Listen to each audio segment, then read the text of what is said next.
Bismillahirrahmanirrahim. Assalamualaikum warahmatullahi wabarakatuh. Alhamdulillahirrabbilalamin. Kita bisa berjumpa kembali pada hari ini dengan Pak Rasid di sini. Bagaimana kabarnya anak-anak kelas 5 yang hebat dan soleh dan soleha? Semoga selalu dalam keadaan sehat ya. Jangan lupa untuk selalu menjaga kesehatan dan juga jangan lupa sholat 5 waktunya ya. Tetap dilaksanakan meskipun tetap di rumah ya. Jangan sampai lupa. Baik, hari ini kita akan melanjutkan kembali pembelajaran Al-Islam kelas 5. Kita akan memasuki bab 8.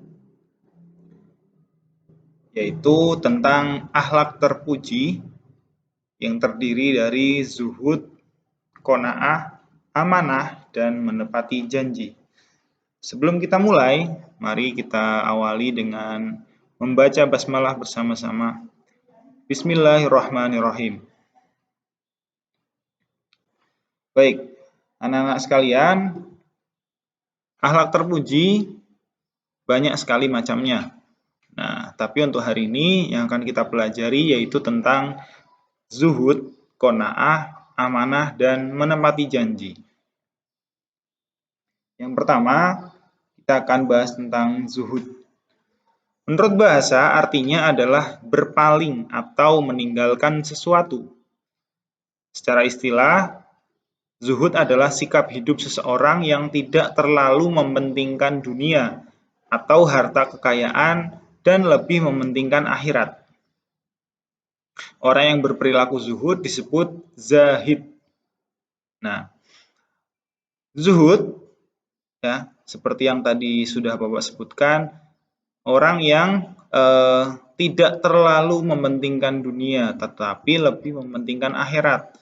Ya, artinya adalah orang yang tidak berlebihan. Ya, artinya orang yang biasa-biasa saja, sederhana, penampilannya sederhana. Ya, jadi tidak bermewah-mewahan dengan harta di dunia, tetapi lebih fokus kepada ibadah, ya. Dan kalaupun tentang harta, dia akan lebih memberikan hartanya untuk disedekahkan, ya, untuk kepentingan umat atau untuk kepentingan agama. Nah, bagaimana orang zuhud itu? Ciri-cirinya, yang pertama jelas hidupnya sederhana. Jadi secukupnya, ya, makan makanan yang biasa saja, harganya pun murah istilahnya, tidak yang harus mahal, ya. Pakaiannya pun pakaian yang secukupnya, biasa saja, tidak harus yang bermerek, yang harus harganya mahal, tidak. Ya. Selama sudah cukup bagus, itu yang dipakai. Ya. Kemudian mengutamakan kepentingan akhirat. Nah, ini tadi kaitannya dengan kesibukannya. Jadi tidak menyibukkan diri dengan kegiatan duniawi, tetapi fokus kepada ibadah dan juga membantu orang lain.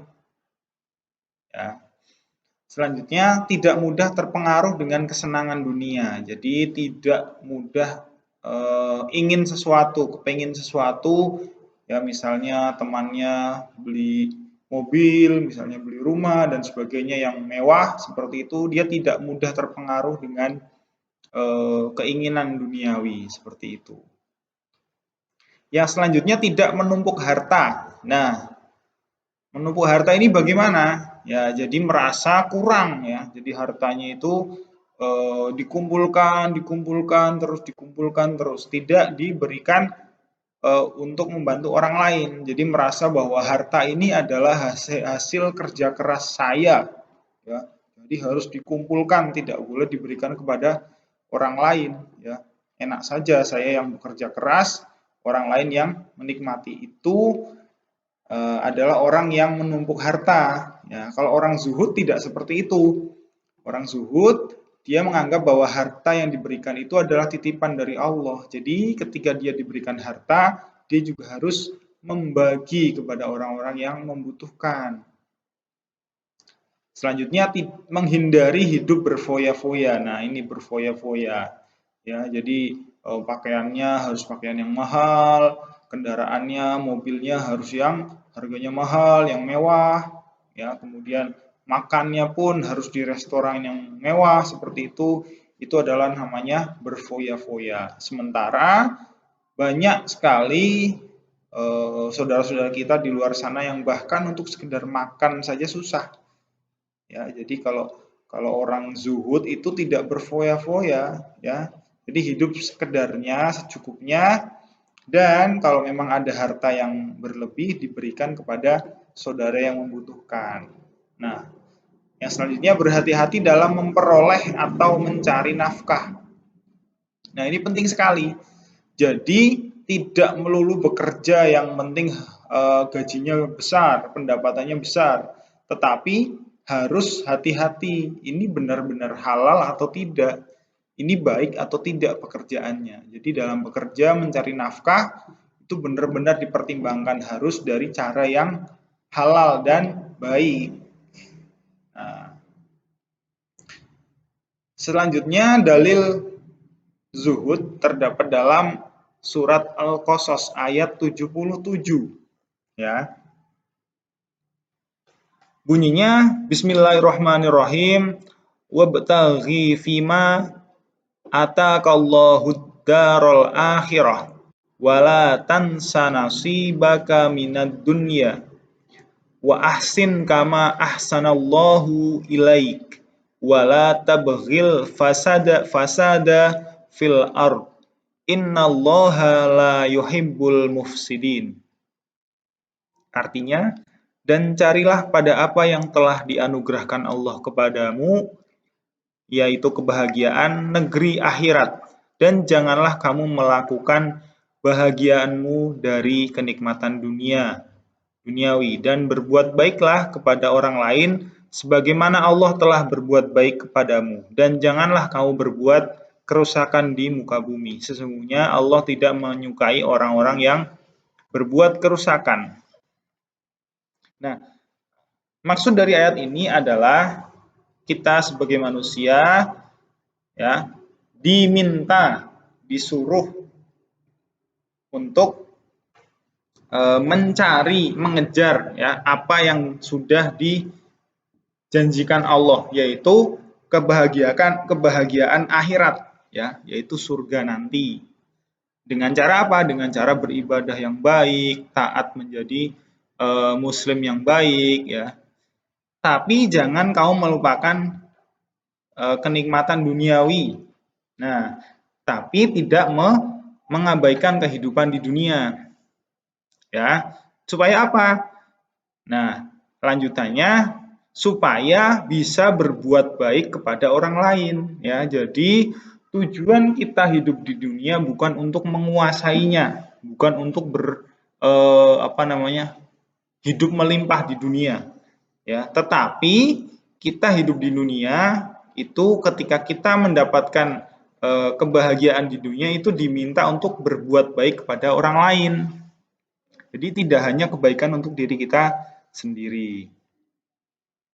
Nah, selanjutnya ini ada hadis dari Nabi Muhammad SAW,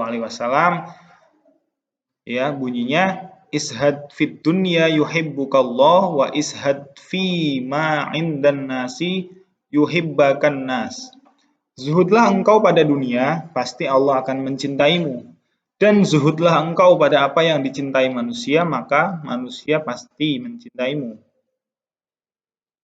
Artinya, maksudnya dari hadis ini adalah kita diminta untuk zuhud, ya, atau merasa cukup dengan apa yang ada di dunia. Jadi apa yang kita miliki sekarang, ya. Jadi Allah akan mencintai orang yang zuhud, dan selain Allah yang mencintai, manusia juga mencintai orang yang zuhud, ya, gitu.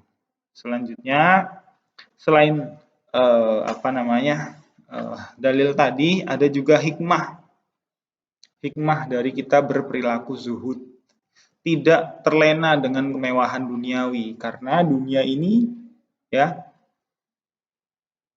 niscaya hanya sebuah tempat sementara, tempat bersinggah kita yang kekal nanti ada di akhirat. Jadi ketika kita melihat harta di dunia, kita akan berpikir, kita akan menyadari bahwa ini hanya sementara.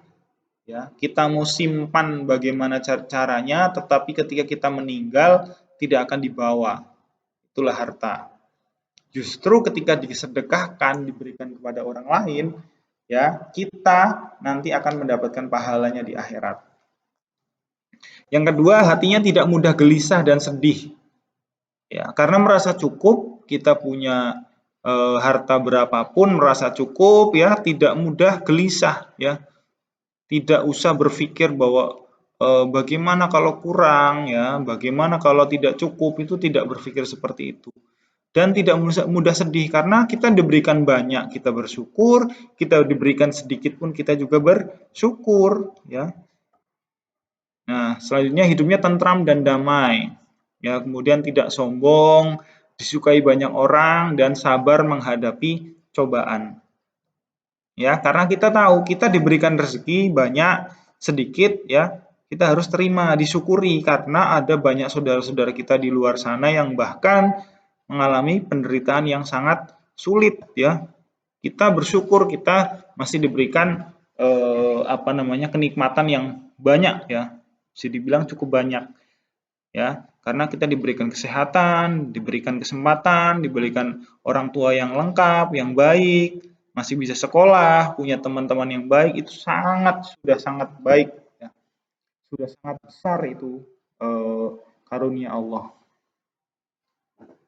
Baik, itu terkait dengan zuhud, ya. Selanjutnya kita akan belajar tentang qanaah. Qanaah. Nah,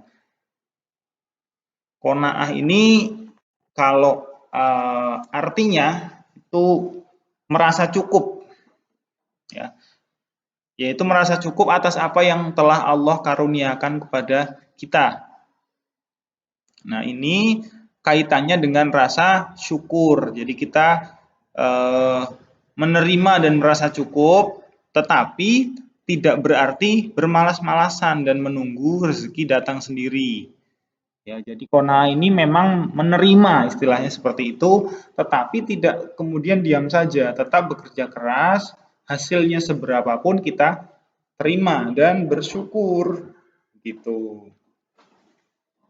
Nah, dalam surat Al-Baqarah ayat 155, Allah Subhanahu wa taala berfirman, Bismillahirrahmanirrahim.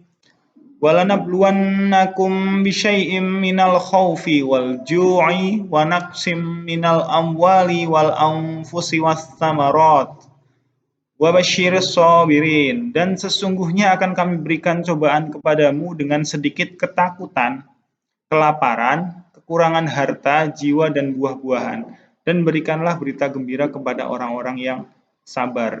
Nah, jadi sebenarnya manusia itu sudah ada ketentuannya masing-masing.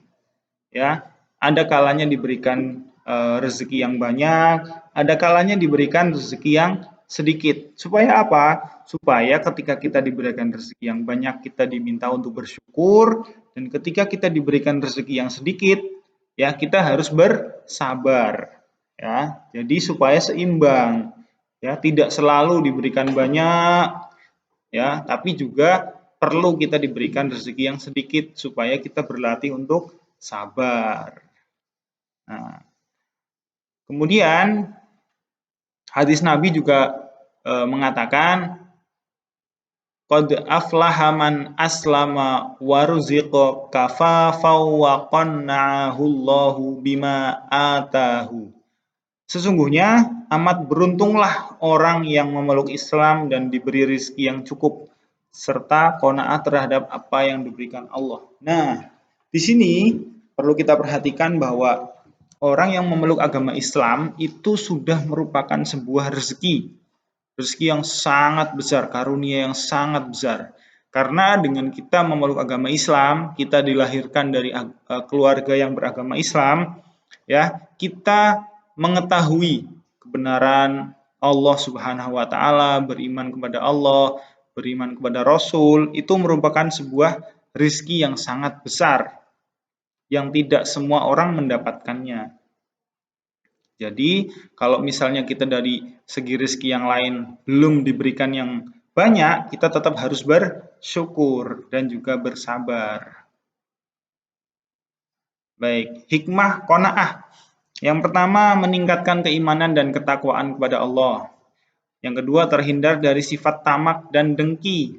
Nah, ini penting ya, karena manusia kalau sudah diberikan rezeki yang banyak itu terkadang lupa ya, lupa dengan yang memberi rezeki. Nah, kalau diberikan rezeki yang sedikit, dia akan terus beribadah dengan tekun ya, kemudian berdoa dan meminta kepada Allah. Kemudian terhindar dari rasa khawatir akan kekurangan. Karena apa? Karena seberapa pun yang kita dapatkan itu dari Allah Subhanahu wa taala. Dan Allah yang tahu seberapa kita kebutuhan kita, cukup atau kurang kita yang menentukan.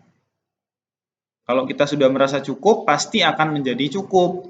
Kalau kita merasa kurang, seberapapun dikasih, kita akan merasa kurang. Kemudian, memupuk jiwa sabar dan tawakal. Nah, ini terkait dengan rezeki yang kita dapatkan, banyak sedikit, kita harus tetap bersyukur. Dan kalau sedikit, kita juga harus bersabar dan bertawakal. Bertawakal artinya menyerahkan semuanya kepada Allah. Ya. Kemudian membiasakan diri berpola hidup sederhana sesuai ajaran Islam. Nah, ini penting karena ketika kita mendapatkan rezeki yang sedikit, kita akan menyesuaikan ya. Kita jadi membuat pola hidup yang sederhana, tidak berlebih-lebihan, secukupnya saja. Nah, seperti itu. Yang berikutnya terkait dengan amanah ya. Kalau tadi kita belajar tentang zuhud, qanaah, sekarang tentang amanah. Amanah artinya dapat dipercaya ya. Orang yang amanah disebut al-amin ya. Kalau kalian pernah mendengar bahwa Nabi Muhammad SAW memiliki julukan al-amin.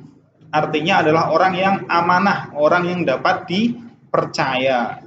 Setiap perkataannya itu jujur dan tidak berbohong. Amanah adalah segala hal yang dipertanggungjawabkan kepada seseorang. Nah, kebalikan dari amanah adalah khianat. Orang yang berkhianat adalah orang yang munafik. Nah, amanat ini sangat penting ya, terutama kita di zaman sekarang ya, di mana segala sesuatu itu banyak yang dimanipulasi atau tidak jujur ya. Nah, sekalian sebagai siswa-siswi Muhammadiyah ya harus menanamkan perilaku amanah atau dapat dipercaya. Supaya apa? Supaya kita sebagai orang Islam pun ya akan menjadi umat yang amanah ya.